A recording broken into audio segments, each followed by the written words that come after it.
When I was in 7th grade, I wasn't allowed to have a phone. So I would play on my mom's old iPhone 6 because she had switched over to Samsung and they just didn't turn the phone in. I think eventually the phone was going to be mine. So they would let me play games on it, after school, all that jazz. Around that time in 7th grade is when Snapchat, Instagram, all that jazz was poppin'. You feel me? So me being the crazy kid that I was, I decided to sneak Snapchat and Instagram on my mom's old phone that I would play freaking Subway Surfers on. So what I would do is before school and after school, I would download Instagram and Snapchat and respond to everyone's messages, check my likes, check everything. And then I would delete it before I went to bed or before I went to school. Well, one day my mom comes into my room before school because, mind you, I was fucking crazy. I would get up an hour earlier before I had to get up for school just so I could log into Snapchat. What the fuck? To what? Send a GM streak? Yeah, well, one morning my mom comes into my room and she snatches the phone from my hand and she's like, "What are you doing? Go to school." Because I guess I was about to go to the bus stop and I wasn't coming out of my room because I was literally on fucking Snapchat while my mom didn't know. So obviously I'm shaking up. I go to school and I'm freaking out all day, but I hid Snapchat and Instagram in this little game folder that I had all the way in the back. So I was hoping nothing crazy would happen and that she just would put the phone away and go about her day. That is when I was very wrong. So I'm about halfway through my school day and I open up my fucking Chromebook to my Gmail and guess what I see? I see an email from my fucking stepdad. I open up the email and it literally says it's so straightforward. Found Instagram and Snapchat on your mom's old phone. Deleted and deactivated all accounts. And there's screenshots of all my fucking messages with all my friends. And around that time is when everyone would save every single fucking chat. You would click on it and save it in Snapchat. So I was basically fucked.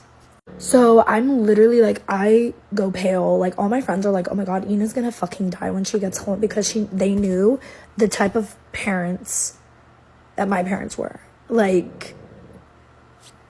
So obviously I don't respond to the email and I don't even want to go home. I'm freaking out the whole fucking day. The craziest part is I had texted one of my closest best friends and we were literally mimicking someone, and one of the chats that was saved was me texting her and saying, "Guess who I am?" And then in quotes I put, "Hey, my name is blah blah blah and I like to suck." Bro, I was in 7th grade. What the fuck was I doing? Why was I acting grown? Why was I acting grown in 7th grade? Yeah, and then I get home off the bus and then I waited 30 minutes outside my house because I was so scared to go inside and get my ass fucking whooped. Well, I went inside and shit hit the fan and then that's who made me who I am today. So I left a 4-year-long relationship and got into a new one a week later. So I had just found out that my boyfriend at the time, let's call him Choo-Cheese. Choo-Cheese had cheated on me with some... when you break up with someone after cheating, you still be talking to them here and there, especially after having a 4-year-long relationship. So in his head, we weren't really broken up. One day, I'm in my dad's house and I'm there oh my god, I need a boo thing because I'm bored out here in Dominican Republic. Yeah, my man was a little Dominican thing, a little island boy. I decided to post a little story in my close friends and I put single to see what little short is gonna hit me up. This little boy that was kind of cute, that was kind of known, that my Choo-Cheese at the time knew, replied to it on some heart. Yeah, he just liked the story, whatever. From then on I was ooh, this is my next victim. So I posed the question ooh, where can I find this thing that I'm looking for? And I knew he's the only person that knows where to find that. So he replies to it and he was like, I have some. And I was like, oh my God, where are you? I'm gonna go buy it. And he was all like, you don't have to buy it, sweet cheeks. I'll give it to you. And I was like, shut the heck up. Shut up. My dad was super strict. So I hit up my friend and I'm like, this guy, let's call him Hunk. Hunk is gonna give me some good stuff. Can you go with me? Cause like I'm a little nervous. Cause like I've never talked to him in person. So I literally changed up my whole fit. I put on a whole faja and everything. On some like, it's only gonna be a 2-second scene, but he still gotta see this. My friend gets there and we start walking to where Hunk is. Turns out Hunk lives right on the block that my dad was chilling at. So my dad was right there and I was like, oh, father, dearest, what are you doing here? And he was like, oh, what are you doing here? And I'm just like, just chilling, bruh. Just chilling, bro. I'm just here with my friends. For some reason, he ended up like talking to somebody else. Right there, I hit up Hunk. And I tell Hunk, like, come down, gimme. I gotta run because my dad is here. So then he comes running down, babes. He was in a freaking franela. A franela, baby. Like, baby, don't do that to me. Don't do that to me. Like, right after that, I literally saw him with new eyes. I was just like, whoa, baby. So the next day, I'm laying in bed with Chuchis. And Hunk posts a story on some, like, who want to go to the lake? I knew that was definitely for me. But I'm playing hard to get. So I didn't reply to it. So a couple minutes passed. And I decided to post, like, what time is the basketball game tonight? Because I knew Hunk would know. He replies to my story on some 8:30 p.m. And then I smoothly hit it with, did you end up going to the lake? And he was like, nah. And then I hit it with, I'm gonna be frank with you. Was that story for me? He hit me with the, ooh, I like your honesty, baby. I like your honesty. And yes, it definitely was. He was like, but I definitely like want to take you out. He's like, when are you available? My thirsty ass. I said, I'm available tomorrow. What's up? Mind you, I'm laying right next to Chuchi's, baby. So then he's like, I'll pick you up at 8. So the next day comes. I call my friend that does nails. And I told her, like, hey, I'm gonna go on a date with Hunk. Can I please go to your house so you can do my nails like right before he picks me up? And she's like, oh, okay, all right. I'm in Chuchi's house. And I tell Chuchi's like, babes, I'm going to my friend's house to do my nails. Don't wait up. Only if he knew what was going to happen after that day. I go to my friend's house. Babe, she does my nails. And Hunk picks me up and we go on a date. Baby, on that same date, I blocked Chuchi's off everything. Never spoke to that man again. You imagine you being a cheating ass boy, laying down with your girl, all happy, all ha kiki. Next day, she says she's gonna go do her nails and she never comes back. A week later, Chuchi ends up finding out that I started dating Hunk. Girl, it gets worse because I ended up getting pregnant 2 months into talking with Hunk. Guys, on my first day, I ended up in a motel. Don't judge me! So I got to my friend's house and she did my nails. 3 hours passed and Hunk hasn't hit me up yet. I'm very blunt, babes. I hit him up and I'm like, yo, what's up? It's 8 o'clock. He doesn't reply to me. I sent him another message. Babes, it's 8:30. I started calling him, babes, because in my head, I'm like, oh, he probably fell asleep. So imagine you talking to a girl for the first time and on your first date, she's already blowing up your phone. I'm a little crazy. After me calling for I don't know how many minutes, he answers the phone on some, oh my God, sorry, I was sleeping. And I was like, oh, it's okay, baby, but I'm ready. And he was like, oh, I've been ready. I just like knocked out. So he comes, picks me up at my friend's house. And the real reason why I went to do my nails in my friend's house is because I was staying in Dominican Republic. So if he would have gone to pick me up in the house I was staying in DR, Chuchi's would have seen. Because in DR, where I would stay at, is my dad's house, which is like on this block.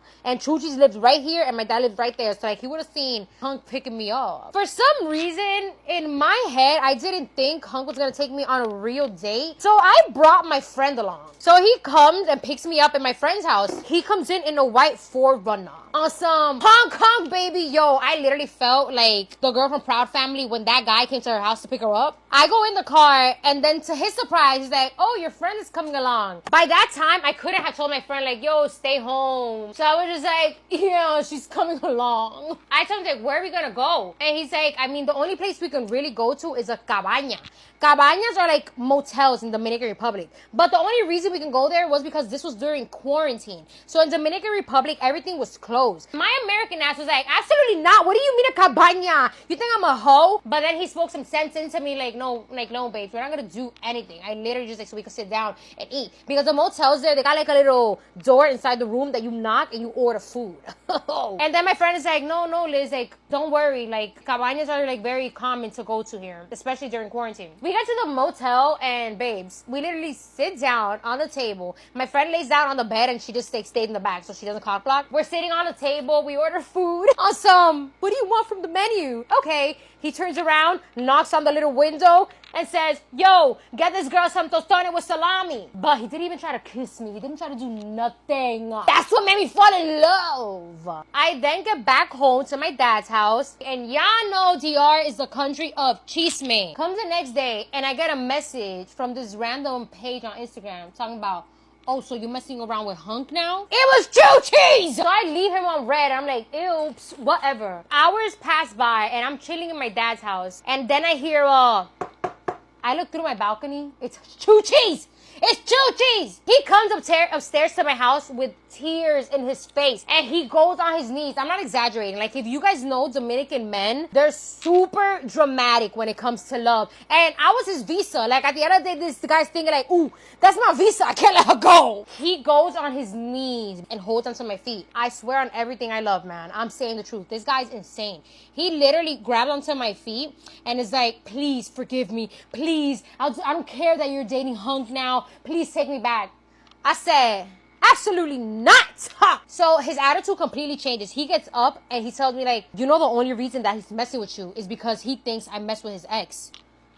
I was like, what? Because Hunk's ex was Chuchi's sister's best friend. But then I was like, let me play some psychological games on this man. And I told him, Dike, nah, before me and you even started dating back in 2015, he been trying to get with me. Mind me, I was just making that up. Chuchi's then says, oh yeah, you think I don't remember when he used to hit you up through Facebook? And I was like, what? He really used to hit me up, babes. I logged into my Facebook. Turns out Hunk been trying to get with me since I first visited Dominican Republic. So that just made me fall even more in love with Hunk. The next day comes and Hunk invites me out to a fancy little restaurant. Cause something about Hunk, he wasn't like these regular Dominican little boys. Hunk got money! Hunk got the money, baby! Not on some $5, $10 here, on the thousands, baby! I tell him to pick me up like 2 blocks away from my dad's house, because I don't want nobody there to see me going in the car with Hunk. Fuck around, Chuchi's come and tries to bring a gun. Cause I'm not talking about like regular, like little sweet guys. I'm talking about thugs. Like, these are not like little regular boys. Like, I'm talking about like Chuchi was full blown trying to bow, Hunk. But that's later on in the story. I go in the car with Hunk and we get to the restaurant. Bro, while I'm eating, I get a message from a random number on WhatsApp talking about, are you with Hunk right now? And I'm like, what the heck? I bet you this is Chuchi's. So I blocked the number. I then get another message from another WhatsApp number. But this number saying like, hey, I really need to talk to you. This is an emergency. And then that phone number starts calling up my phone. So I run to the bathroom, pick up the phone, and I'm like, what the heck do you want? Chuchi then says, I know you're not gonna believe me. I know you're not gonna believe me at all. You need to go away from that date. And I'm like, what? Because bro, Chuchi's talks like that. Like, Chuchi's be talking like a little weirdo. And then he proceeds to say, I know something about him that you don't know. I tell him like, yo, shut your lying ass up, because that's all you're good for. Chuchi's then proceeds to say, Hunk has HIV. My heart was right here, babes. My heart went down to my freaking ass. So I literally tell him like, what do you mean, bro? You freaking liar. And he's like, my sister told me that Hunk's ex told her that he has that. Because Hunk's ex was Chuchi's sister's best friend. So in my head, I'm like, oh my God, that's a credible source. He must be saying the truth. So I start crying in the bathroom. Because what do you mean? I'm so in love. Like, I have like, 4 days knowing this guy, but I'm so in love. I hang up the phone and I go back to my table. Bro, I couldn't finish eating. I was just looking at his face like, is this true? Is this true? I didn't want to tell Hunk anything at that moment because I thought like, oh my God, how is Hunk gonna react if I'm out here getting up from my date to pick up a phone call from Chuchi's? Because Hunk knew Chuchi's too. After a couple minutes, I end up saying like, oh my God, I don't feel so well. Can we please go home? The next day comes and I'm literally in my bed like, how am I gonna tell Hunk anything? Like, what's going on? I'm so in love and like, what if he really has this? After hours of me having conversations with my brain, I decide to hit up Hunk on someone told me you have HIV, bro. He starts, ha ha Kiki. Also, what you mean? Who's out here saying that? When he ha ha Kiki, I was like, ha ha Kiki too. Oh, ha ha. So funny, because to me, I'm like, oh my God, if he's laughing, then it really means he doesn't have it. Like, I tell him that Chuchi's told me that his ex told Chuchi's sister. So Hunk said, oh, word? Say less, baby. I'm gonna go get tested right now. Little did I know what Hunk ended up doing after he got that information. Hunk even says, matter of fact, you want to go with me to go get tested? And I was like, no, it's not necessary. It's not necessary. The only reason I said no was because my dad was home and my dad didn't know I was dating Hunk because my dad was super strict. My dad was those type of men that he'll walk in the room and people will forget how to breathe around him. But you know, I wanted Hunk to think like, my parents don't care. I'm a cool girl, whatever. So I just said, no, I'm good. I have to go somewhere with my friend. He goes, gets tested, and sends me a picture on some, I'm clean. The next day comes about, and I tell Chuchis to come over to my house and explain to me how did he even get this lying-ass information. While he's in my house, this man tells me, like, I know you guys did it already. And I'm like, what? Then he says, hey, all I was trying to do was protect you. He then tries to kiss me and tries to like get, crazy with me. And I'm like, whoa, baby chulo. I thought you said you thought Hunk had HIV. How you trying to get in my drawers if you think that I messed around with him? And he was like, baby, if you have it, then you'll probably give it to me. And then that means we have to be together for the rest of our lives. I was like, what? Baby, that's not how it works. Matter of fact, let me see the message. Let me see the message of your sister telling you that he got HIV. And he's like, yeah, what's up? Look at them right here. I'm looking at the message and I'm like, oh, wow, that's so crazy. You don't have no previous message with your sister. That's the only message she sent you. Me knowing that they talk every day. Then I open my phone up and I look for his sister's contact. And I look at the messages between him and his sister. And I'm like, baby, that ain't your sister's number. Did you just make this up? He's like, no, why would I do that? I was like, because you want your girl back. So then I try to manipulate the manipulator. And I tell him, like, baby, like, if you tell me the truth, like, oh, I put too much bronzer. I tell him, if you tell me the truth, like, I'll think about getting back together with you. Because that means that you actually changed. Because you've never told me the truth. Tell me the truth. Like, do you make these messages up? He says, yeah.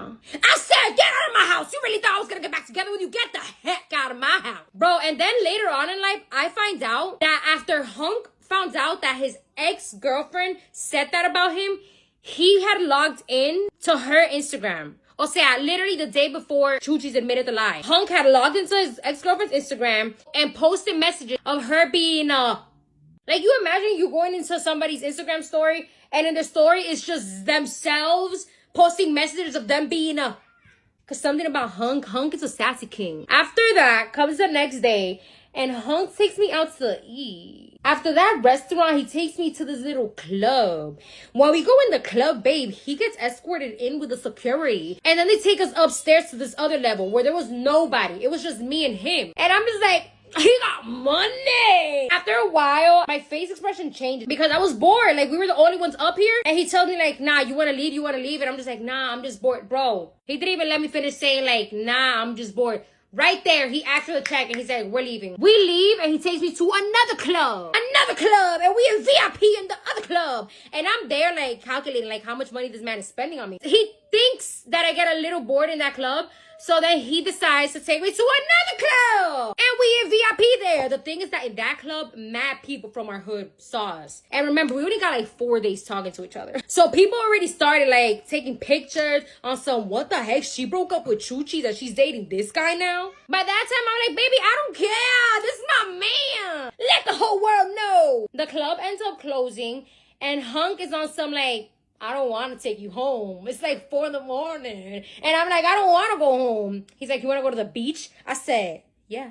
And I said, but I don't have a bathing suit. And he told me, like, we can't go to your house to get you a bathing suit. And I was like, nah. My dad is super strict. My dad right now thinks that I'm sleeping over my friend's house. So then we go to my cousin's house and my cousin lets me a bathing suit. We get to the beach at like 4:40 in the morning. Mind you, me and this man still haven't even kissed. Me and this man still haven't even really done anything crazy. Bro, it starts raining like crazy. So we couldn't go back home. So he gets us a cabana. Babes, I really thought he was going to try to do something in the cabana. No, this man went in the corner and fell asleep. Bro, y'all see why I fell in love? I wake up the next day and it's super late. My dad already been waiting for me to get home. We then get to my hood. I tell Hung to drop me off 2 blocks before my house, just in case. He drops me off there and I run to my house. I get upstairs and I see my dad looking out through our kitchen window. Our kitchen window is huge. And I say, Sompa, and go run into my room. I'm in my room and I'm like, ooh, safe. He didn't tell me nothing. I then hear my dad on the phone yelling, say like, I didn't know my daughter was I just seen her coming out of this guy's car. I'm not gonna make it at this new job. I had to cover up the name because I don't need y'all calling corporate and telling them I'm talking shit, but I ain't gonna talk shit, okay? These last couple months, I was hurting for a job like stupid bad. So finally, I swallowed my pride and I was like, oh, I'm gonna go apply for a server position because I know I can make good money. I just don't want, I want steady money, not different money. So I went ahead and applied for a server job at a local breakfast diner that we all know and love. Y'all, and I should have seen the red flags from a mile away because already they fucking with my time and I only been there a week and I just got out of training. First red flag, they hired me on the fucking spot. Okay, I walked in to fill out an application. They hired me on the spot. I got hired by the general manager or the owner. I still can't tell. But he hired me on the spot. He said he was going to take a chance on me. I was like, okay, cool. Now, that wasn't a red flag at first. If anything, that was a medium yellow. Then I get to working with folks and they tell me that they got a high turnover rate. So there, that medium yellow turned to a red flag, okay? Second red, I'm 3 days into my training, okay? I'm 3 days into my training. I get a phone call. I'm about to show up. The lady says, hey, no, don't come in. You have to finish your videos before you come in. You can't come in. I got a text from the owner or the general manager, and he told me to tell you to not come in until you finish those videos and you finish setting up your direct deposit and shit. And I'm like, okay, yeah, no, makes sense. So I stayed home that day. I did all my stuff around, I tried to get it done before I was supposed to go in for training, but I couldn't. So around like 12 o'clock, I finally got all my videos done. I sent the email. I sent them a picture of the certificate saying, hey, I got this done. Let me know when y'all want me to come back in. So I was like, maybe they won't see the email. So I grabbed my son. I was like, hey, let's go eat together. So we go eat at this restaurant that I work at. As I'm pulling into the restaurant, I get a phone call from the restaurant. I answer. I say hello. And they're like, hey, this is the general manager and you're not here. You were scheduled to be here at 10. I said, no, sir. I got a call from the manager. She told me that you personally texted her and told her not to let me come in until I finish my videos. I just finished my videos. I actually was coming up there to tell you guys that and to have breakfast with my son. I just wanted to let y'all know. And he was like, well, we'll talk about it when you come inside. I said, okay, cool. So I go inside, I sit down, I order my food, whoop-de-whoop-de-woo. And he sits down with me and he's like, so what happened? I told him, I got a phone call from your manager, your nighttime manager, and she told me that you personally texted her. I gave him the whole story again. He was like, no, I never told her that. I told her to have you guys prepared for Friday. Well, she told me not to come in. So that's a conversation you need to take up with her. He's like, no, I'm definitely going to handle it, but definitely come in tomorrow at the same time and let's just work through that. Said, okay, great. I went in the next day. I had to leave early because they found my stolen car. I've been meaning to make a video about that, but we're not going to talk about that right now. We're moving past how fucking shitty the management is. Okay, that's what we're talking about. So I finished my training. I ended up doing my last 2 days. They told me my training was going to be 3 days, and they turned around and told me my training was going to be 5 days. I got away with 4 days. So, yeah. Well, my last day was Friday. Friday, I called and asked, hey, I know there is a lot of debate about my schedule, whether I'm working morning or night. Can I talk to a manager to figure out, when I'm going to work? Third red flag. The boy who answered the phone immediately started flirting with me on the fucking phone. So I'm like, dude, can you just go get the manager? And he was like, nah, what's up? I hope you work my schedule. And flirting with me. Hardcore. And I'm like, dude, go get the manager. All right? So finally I get a manager. The manager comes. She's like, hey, I don't know when you're going to be working. I'm going to text the other manager who makes the schedules, and I'm going to run it past her, see what time she wants you to work. So, okay, great. She said, most likely you're going to work evenings. I said, okay, that's fine. Just please have her let me know when I'm going to work. She said, absolutely, I'll have her text you. So I end up calling later on that evening because I was thinking, okay, maybe I'll get the manager. So I end up getting her, and she says, hey, I have your number. I'm going to text you what your schedule is so you can be here on time. I say, yes, ma'am. Okay, awesome. Thank you. That was Friday. Saturday goes, no text. Sunday goes, yesterday I called because I'm curious about when I'm gonna work. So I called again. I ended up speaking to the same manager, the nighttime manager, and she's like, hey, I have no idea when you're working. I would say come at 3 p.m. And I was like, okay. She's like, yeah, because you're definitely going to be working evenings, so I'm going to say come at 3. I said, okay, great. She's like, but I don't want to promise you that, so come at like 6 in the morning to talk to the manager who makes the schedules, because I let him know I did get a second job, so I can only work certain days at certain times. Other days I can't work nights, so I need to tell her about that. They're like, that's fine, come talk to her in the morning. Awesome, right? I did not get up at no 6 because I'm assuming it's my fucking off day. Okay, because I'm asking when the schedule is. Mind you, I even texted another employee and asked her, hey, when did the schedule come out? Mind you, it's a Sunday. She said it come out on Sundays. I'll go take a picture of it. She goes, hey, I don't see you anywhere on the schedule. I'm like, that's crazy. Okay, well, let me call her. Because at this point, I think I'm like, I didn't get the job, which can't be true. So I end up calling, and she's like, oh, that's when she tells me, like, come in at 3. We're going to figure it out. I said, okay, great. So this morning, I get up. Mind you, I think it's my off day. So I get up, I get in my car. I don't even get dressed because, mind you, I'm just going in to talk to the manager about my schedule. Again, I still think it's my off day. So I get up, I go. I'm literally at the light. Like, if I cross the streets, I will be at my store. So I'm sitting there and I get a phone call from the store. I answer. Hello. They're like, hey, Miss Kelly, this is the GM. Where are you? You were scheduled to work at 8. I said, no, sir. I was not informed that I was scheduled to work at 8. I didn't even know what day the schedule came out. I've asked the morning manager, I've asked the nighttime manager, I've even asked other servers when the schedule was coming out and when I would be able to find out when I would work. And he was like, okay, well, where are you? I said, I'm literally across the street. I'm about to pull in right now because I was going to talk to the manager to figure out when I was supposed to work.